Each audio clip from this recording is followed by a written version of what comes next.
Bimbo es una visión de a dónde queremos que esté el Perú.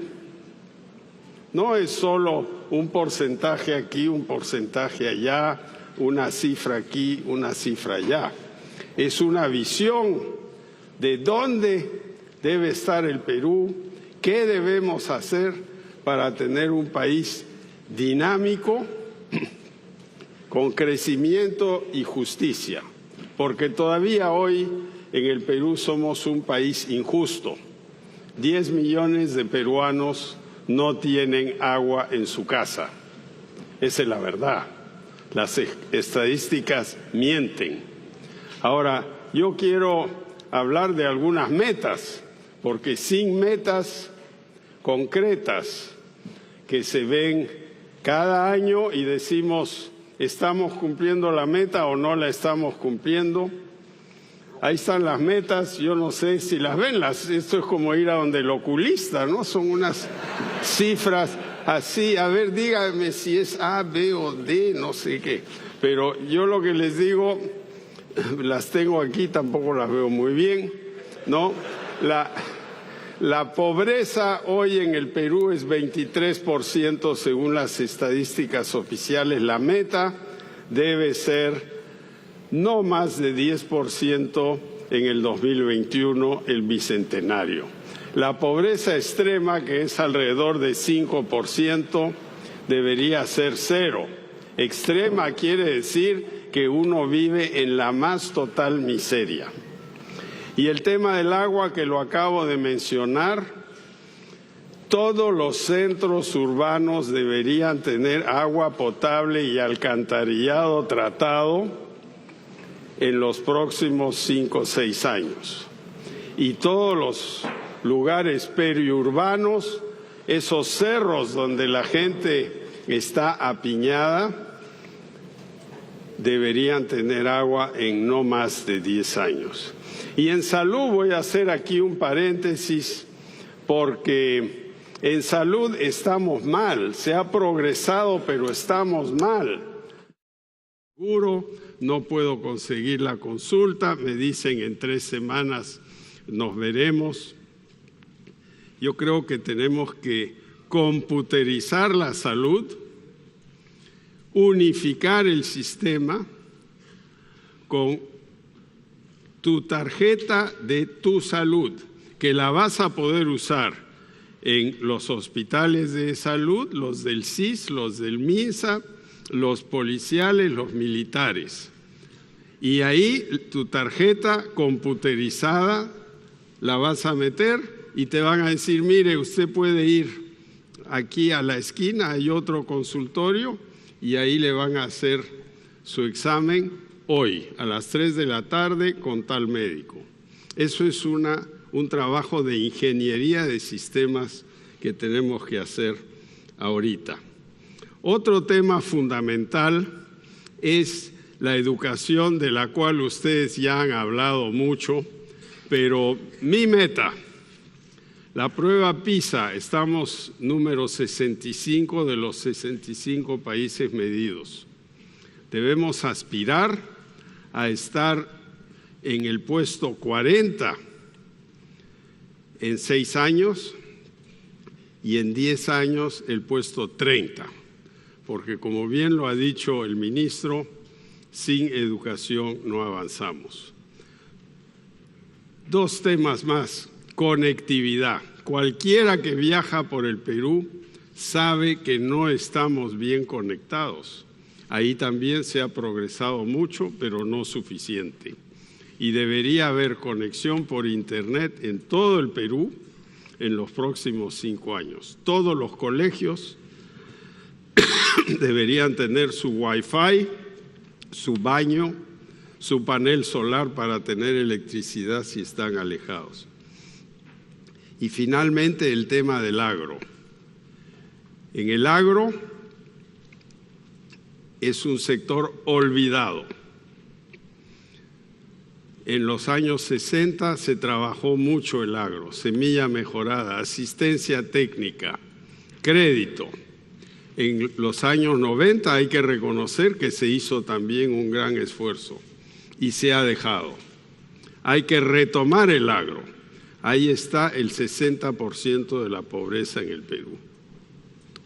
Y naturalmente, en seguridad, 1/3 de los peruanos son víctimas de algún delito. Eso es totalmente inaceptable. Hemos retrocedido en seguridad muchísimo en los últimos años. Tenemos que retomar el camino de la seguridad del ciudadano. Ahora vamos a nuestro problema coyuntural. El primer problema es el estancamiento de la economía peruana, 2,5% de crecimiento con perspectivas inciertas el año que viene y el siguiente. Y esto viene de muchas causas, como sabemos. La primera es lo que ha pasado en China. China estaba creciendo hace 10 años al 12-14% y hoy está raspando 6%. Metales al suelo. Hay una hecatombe en metales como el zinc, por ejemplo, y eso está afectando a muchas empresas y trabajos en el Perú. La otra cosa que ha pasado es que no hemos tomado las medidas a tiempo para contrarrestar esta bajada inevitable de la actividad con la inversión pública. La inversión pública ha llegado 5% del producto y este año va a estar en 3,8%. Está bajando en vez de subir y eso está mal. Independientemente de discusión fiscal, tenemos la plata para ese 1,2, 1,5% que nos falta. Otro tema fundamental para salir adelante es que la gran mayoría de las empresas y los empresarios en el Perú son pequeños, son pymes, no tienen contabilidad. El 65% de la fuerza laboral es informal, sin beneficios. Hoy se habla de lo que pasa en los fondos de pensiones, pero los fondos de pensiones cubren apenas el 20% de la población. El grueso de la población está al descubierto y eso es algo que tenemos que cambiar. Perdón.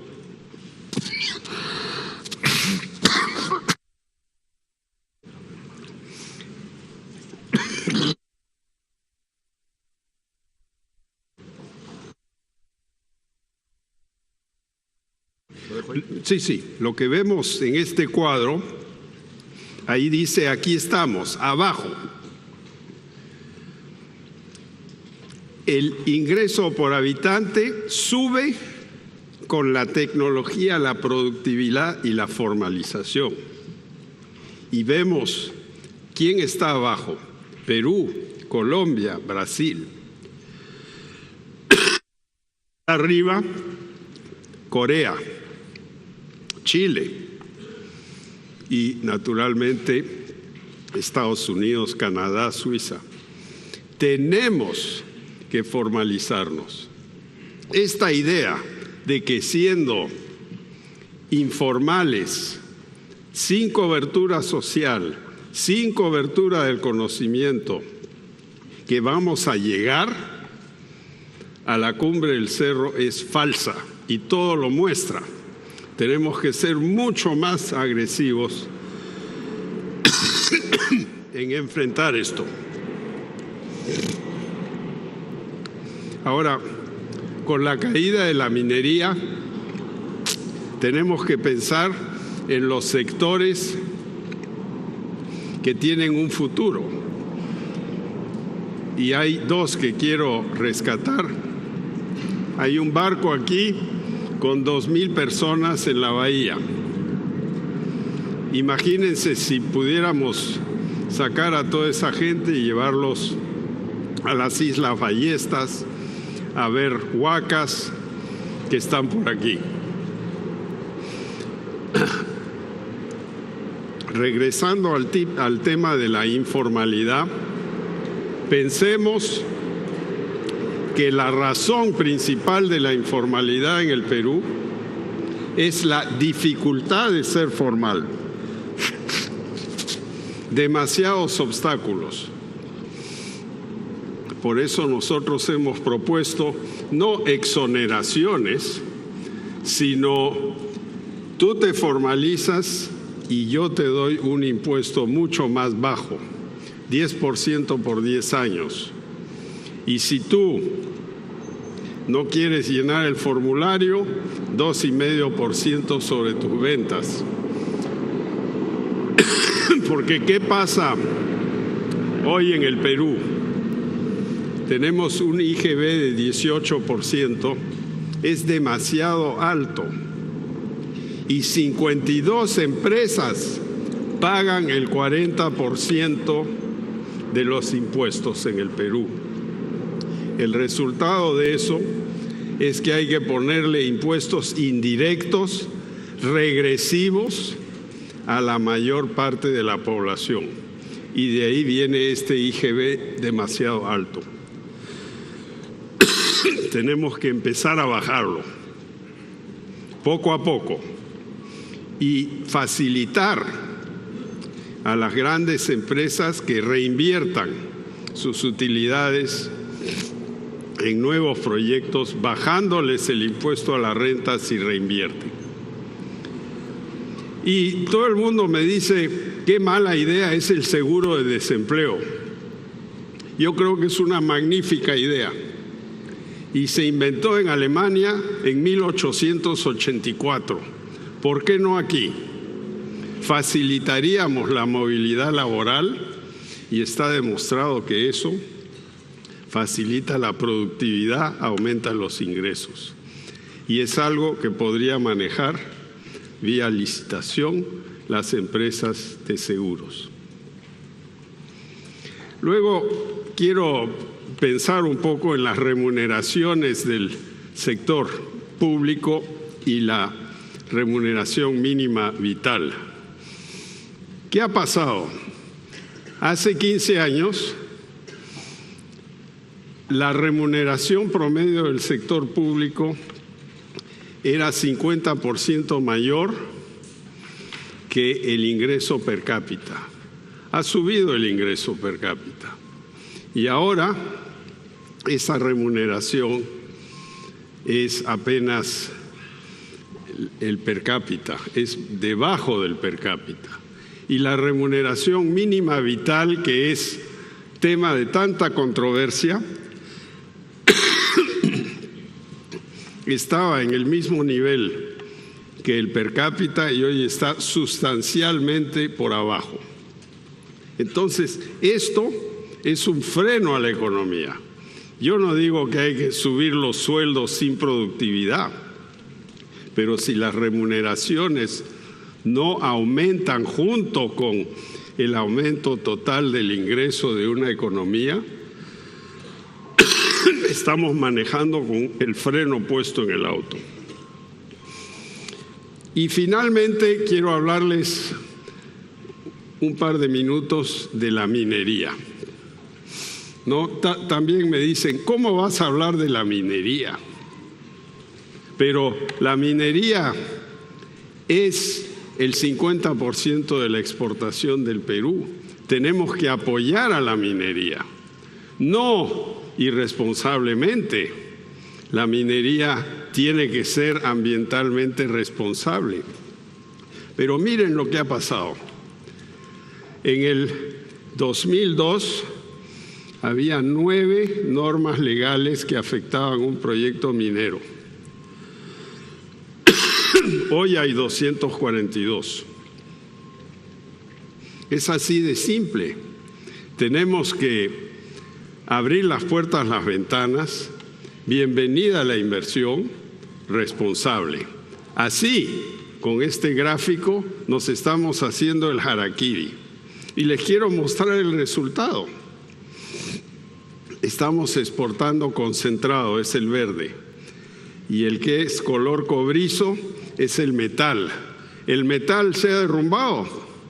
Ya no exportamos metal. La Oroya se cerró por varias razones. No se construyen nuevas fundiciones gracias a estas reglamentaciones que he mencionado. Y estamos exportando tierra y no tenemos valor agregado. Regresamos a los dos sectores que mencioné, el barco que está en la bahía. Miren, en el 2004, turismo y agroindustria daban 2.500 millones de dólares de ingreso. Hoy dan casi 10 años después. Y podrían dar 20. Entonces, eso y la educación y la reforma de la pequeña empresa es nuestro camino hacia una economía más dinámica. Quiero, en los minutos que quedan, hablar de la lucha contra la corrupción y de la inseguridad. No podemos seguir con un poder judicial y un Consejo Nacional de la Magistratura que son opacos y mucha gente piensa que son corruptos. Eso no puede seguir. Tenemos que hacer un cambio y tener el coraje de decir lo vamos a cambiar.